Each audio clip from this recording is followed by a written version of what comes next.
윤석열 총장이 청문회 이후에 뜨고 있습니다. 자, 제가 한국에서 저 사람이 작년에 고생할 때 제일 먼저 지지 집회부터 시작해서 오만 것 다 갖다 줬어요. 구상나무, 생나무, 참 그 비싼 구상나무도 갖다 줬고, 그리고 엄청난 편지, 초콜릿 캔디부터 시작해서 피자 100판부터 떡까지 참 많이 줬습니다. 잘하라고 한 거랬죠. 그 뒤에 무력화됐습니다. 본인의 뜻하고는 관계없다고 봐요. 엊그제 청문회에서 검찰총장은 법무장관 부하가 아니다 이야기를 하고 좀 달라드는 모습을 보였지만 라임이나 그리고 옵티머스 같은 사건의 본질이나 문 정권의 비리 은폐 공작 본질에 대해서는 별로 말하지 않았습니다. 근데 사람들은 환호를 보냅니다. 참 사람들이란 게 우스워요. 저는 모든 문제를 냉정하게 생각하려고 엄청나게 노력하는 사람입니다. 그 때문에 주변의 사람도 많이 잃어가고, 또 혹자들은 저보고 자꾸 그렇게 하면 좀 손해를 많이 보니까 그러지 마라, 말을 두 개 할 것도 반개만 해라, 뭐 비판에 대해서 말이죠, 이렇게 말을 합니다. 그렇지만 저는 제가 생각하는 내용을 대중들에게 뉴스 해설을 하면서 말하지 않고 남이 하듯이 일상적인 해설을 하고 싶어 하지는 않습니다. 제가 그런다면 뉴스 브리핑이 무슨 의미가 있겠습니까? 자, 지금 윤석열 총장에 대해서 저는 좀 비관적으로 바라보는 시각입니다. 자, 이 사람이 지금 정권에 의해서 발탁되고 정권과 여러 가지 코드를 같이 해서 중앙지검장이나 검찰총장이 되었지만은, 근데 정권이 너무 많은 것들을 요구하고 자기를 하여금 이 정권에 호위무사가 되라니까 그걸 거부하고, 또 검찰을 해체해서 검찰이 임기 말에 대물지 못하도록 공수처를 만들겠다 하는 걸 보고 조국을 대물었습니다. 조국만 물은 게 아니라 유재수, 울산까지 다 물었지요. 그랬는데 이제 추미애를 앉혀놓고 반격에 나서서 야당을 먼저 이 패스트 트랙으로 무력화시켜 놓고 추미애가 여러 차례 인사를 통해 윤석열과 검찰의 반발을 다 해체시키고 옵티머스와 라임을 덮으려고 하고 있었습니다. 그 와중에 국감장에서 지금 청문회 생중계를 통해서 자기 할 말을 했다 하고 지금 띄웁니다.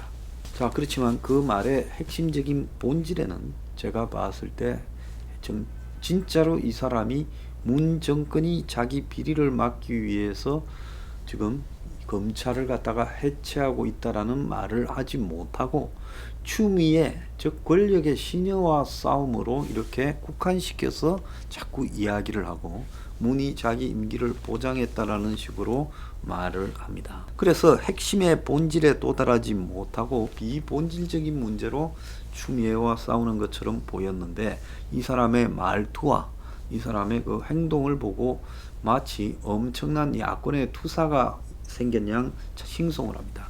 제가 집회할 때는 비아냥 그리던 보수 일각에서 그 뒤에 무슨 바람이 불었는지 다 인과관계가 있죠. 그냥 그러는 건 아니죠. 누군가가 지금 교묘하게 윤을 띄우는 세력이 있다고 저는 보고 있습니다. 보수 진영에 동원해서요. 그래서 한때 보수판에는 박근혜 수사팀장이 돼서 윤을 믿지 못한다, 윤은 그야말로 박근혜를 집어넣은 원수다라고 비판하던 사람, 제가 그래서 윤이 잘할 때 잘한다고 칭찬하니까 그것조차도 저를 비판한 사람이 얼마나 많았습니까? 저는 저보고 또 윤하고 정치를 뭐 하려고 황이 당을 맞는다, 웃기는 이야기죠. 내가 그런 것 같으면 윤에 대해서 냉정한 평가를 하겠습니까? 저는 서포 15조의 가치를 가지고 하지 윤이고 누구고 특정한 사람을 대상으로 해서 하려고 한 바도 없고, 윤조차도 우리와 같이 하려면 서포 15조를 찬성한다고 공개적으로 말해야 될 건데 그 말을 할 사람입니까? 안 할 사람이라는 걸 제가 진작에 잘 알고 있기 때문에 우리의 계산에서 윤은 없는 겁니다. 우리는 우리의 가치만을 앞에 놓고 하지 누구하고 손잡는 이런 부분이나 또 권력을 잡는 부분에 몰두해서 어떤 머릿속으로 정치공학적 계산을 하는 집단이 아니다는 겁니다. 아직 저를 몰라도 한참 모르고 하는 소리다.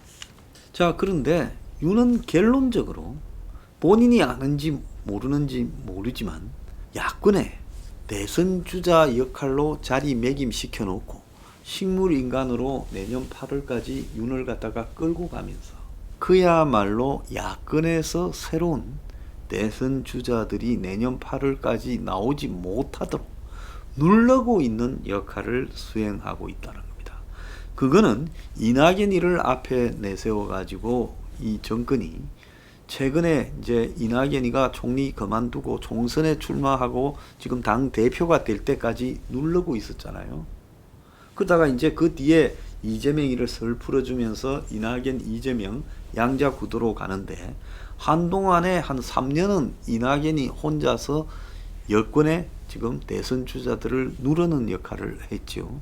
야권의 대선 후보들을 누르는 역할을 윤이 자기가 그걸 뭐 원하든 원치 않든 하게 되는 어떤 역할을 갖다가 지금 여권에서 어떤 행태로든 설정해 놓고 있다는 겁니다. 자, 그래서 아마 이번 주에 어딘가 집계대가 나올 건데 윤석열의 지지율이 이제 많이 올라가서 윤석열과 나머지 난장이들, 백설공주와 일곱 난장이가 아니라 윤석열과 난장이들로 만들 거고, 이 현상이 내년까지 지속되고 윤은 저러면서 저 상태로 계속 눌러앉아 있으면서 내년까지 가게 될 가능성이 많습니다. 자, 야권이 정치인 윤석열 등장을 기정사실화하고 정치할 생각이 있냐고 국민의 짐당의 김도읍이 물었습니다. 그러니까 윤이 퇴임 이후에 우리 사회와 국민을 위해 어떻게 봉사할지 천천히 생각해 보겠다. 요렇게 지금 국감장에서 발언을 했고, 국민의 짐당의 장재원이 확실한 여왕벌이 나타났다. 대권 후보 윤석열을 등장을 알리는 신호탄이다라고 또 아부를 하고 나섰습니다. 야권 기류는 기대감에 넘쳐있죠. 뭐 저 당이야. 황교안이 나오면 황교안 박수치고, 김종인이 나오면 김종인이, 홍준표 나오면 홍준표, 항상 그냥 해바라기 기질이 다분한 당이니까 뭐 별 말할 가치도 없는데, 대선이 1년 반 남았는데 야당에서 인물난을 해결해 줄 사람이다. 그래서 윤이 정확한 임기는 7월 24일이라네요. 그래서 한 국민의 짐당은 대선은 2022년 3월 9일날 치러지는데, 그래서 이제 대통령이 선거를 할 때 이제 당겨서 하고 5월 뭐 10일 전후에 해서 취임식을 하니까 이제 사전에 대통령 취임 인수위원회 이런 거를 둘러하면 선거를 22년 3월 9일 날 한다는 겁니다. 그래서 본인이 마음만 먹으면 대선이 가능하다. 그래서 김무성이 뭐라고 하는가 하면 영웅이 만들어지는 과정에 있다고 윤석열에 대해서 이야기를 했습니다. 자, 그래서 제가 생각할 때는 야권의 개헌론자들이 윤석열을 등에 업고 개헌을 하면서 윤석열에게는 그냥 원오브 댐으로 명목뿐인 대통령 자리를 제안할 가능성도 있지요. 그러면서 이들은 윤석열이 청문회장에서 글래디에이터를 보여주는 것 같았다. 그래서 백전불굴의 장군을 묶어놓고 애송이들이 모욕을 하고 공작을 했지만 넘사벽의 실력자다. 김웅이가 말했고, 김웅은 검사 출신이잖아요. 거친 답변, 폭발적 제스처, 강력한 카리스마에 여진이 쉽게 가라앉지 않을 것이다. 이랬습니다. 그러면 이제 윤석열이 좀 떴는데, 또 그러면 윤석열이 과거에 좀 떴다가 가라앉은 사람을 보면 고건 서울시장이 있었고, 반기문 유엔 사무총장이 있었고, 안철수도 있었습니다. 근데 이런 사람들이 대부분 관료 출신으로서 정치적인 어떤 개념이나 관점이 없기 때문에 이들이 확 떴다가 순식간에 또 가라앉아 버리는 그런 이 속성이 있습니다. 자, 그런데 윤석열이 중앙지검장 시절에 박근혜 정권의 적폐청산을 수사했기 때문에 지금 과연 대선 후보가 될 것인가? 홍준표 의원이 대검 국감 도중에 우리를 그렇게 못살게 굴던 사람을 우파 대선 후보로 운운하는 건 막장 코미디다. 적에 적은 동지라는 모태등식 사고방식이다 라고 이야기를 한 바도 있어요. 자, 윤이 지금 임기가 9개월 남았는데 현직 검찰총장으로 행보가 제한되겠죠. 지금 하나 의문이 있습니다. 여권은 자기들이 가진 힘으로 윤을 옷을 벗길 수 있는데 옷을 벗기지 않고 놔두면서 윤을 모욕을 주고 있습니다. 그러면서 옷을 벗길 듯이 틈틈이 액션을 하고 또 윤의 처가 각종 의혹들을 개진했다가 또 썩 낮췄다가 개진했다 낮췄다 하면서 가고 있습니다.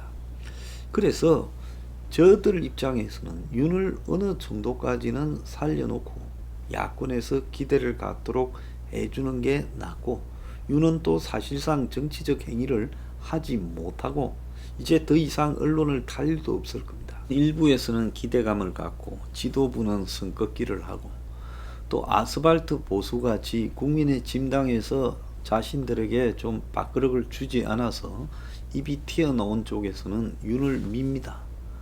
그래서 이제 윤 쪽에 붙어 볼까 하고 또 생각하는 사람도 있고, 최근에 보수판에 정당을 만들겠다라는 사람들 다수가 다 그쪽과 관계 있을 거라고 보입니다. 또 한편으로는 윤을 뒤에서 조종하고자 하는 어떤 세력들이 이 보수판에 그런 공작들을 하고 있는 게 아닌가라는 지금 생각도 나옵니다. 이낙연이는 윤 총장이 대통령의 판단을 부정하고 있다. 검찰의 민주적 통제가 더 절실하다 했고, 여당에서는 일제히 윤의 융단 폭격을 해서 교양 없고 미숙하다 이렇게 말을 합니다. 오늘 추미애가 법무부 국감에 지금 출석을 해서 윤석열의 포문을 연다 했고, 그래서 지금 윤이 국민에 봉사한다라는 부분에 대해 여당이 공격을 하지만은 그것도 또 완전 죽이지는 않을 거라고 보고 있습니다. 야당은 영입은 필연적이다라고 말하는 세력이 있고 쉽게 사라질 연기다 이렇게 이야기를 하는 세력도 있습니다. 다만 야권의 잠재적인 주자로 좀 끌고 가 보다가 지금 어느 순간에 지금 자신들의 계산이 있지 않겠느냐. 주호영 같은 경우에는 윤이 국민에 봉사한다라는 발언을 하면 안 된다. 나는 영입에 반대한다 말하고, 김종인은 여러 측면이 있다. 뭐라 이야기를 하지 못한다. 이렇게 말을 하고, 윤에게 수사를 받은 옛 친박 같은 옛 주류는 싸늘하게 반응을 합니다. 그래서 지금 윤에 대해서 환호를 보내는 야당은 좀 권력지향적인 인물이 환호를 보내고, 또 개헌을 하려는 세력이나 과거의 친박 세력은 부정적이에요. 그래서 지금 여권에서는 겉으로는 윤을 공격하는 척 하면서 결정적으로 또 보내지도 않습니다. 그래서 윤을 둘러싼 구도는 지금 나오고 있는 것보다 훨씬 더 복잡한 부분이 있고, 결국은 윤이 야권의 대권 주자들을 내년 7월까지 누르는 역할을 하면서 야권을 지리멸렬하게 끌고 가면서 여권이 자신들의 지금 어떤 계획을 가지고 승부수를 던지기 위한 일종의 지금 페이스메이커 역할을 수행해주고 있는 것 아니냐, 이렇게 해석이 됩니다.